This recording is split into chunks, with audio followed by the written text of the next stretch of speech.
My name's Angelo James Jr. I'm just a strength coach with the goal of making a change in the field of strength and conditioning for the better. This isn't about self-promotion. This is about bringing up concepts that I personally wish I would have discovered much earlier on in my career. There are two key experiences that have shaped my thought process in regards to the field of strength and conditioning. The first experience occurred when I was only 7 months into collegiate coaching, and the second took place over the 9 months I spent outside the field of coaching.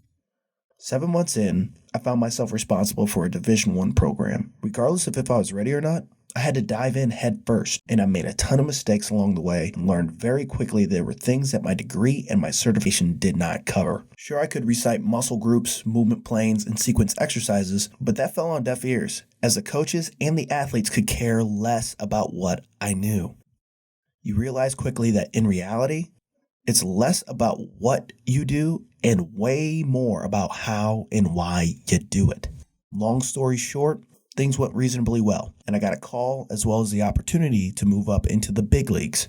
And, well, sometimes bigger isn't always better.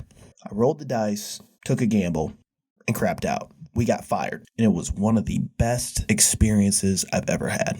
Because when one door closed, another one opened, and I took a shot at the sales industry. This experience took me on the road, and I learned more in 9 months outside of coaching than I had learned in my entire career up to that point. Probably one of the most important things I learned is that at heart, I'm a strength coach, not a salesman. These two experiences taught me very quickly the realities of what we do, and trust me, this field is far from perfect. But I love it. In both experiences, I was able to come across a ton of information. After a while, I started to notice that 80 to 90% of that content out there covered was on programming methods. The funny thing is that programming was the easiest thing I was responsible for as a head strength coach, and it was the politics, player management, training schedules, coaching cultures, budgeting, fundraising, facility design, and session structure that was the most difficult part of my job. Not to mention, I was working with sports that I had never seen before, let alone trained. These two experiences have led me to the conclusion that our value as strength coaches is not in our program. If this were the case, any sport coach could take a training program from a winning team and train their team at a high level.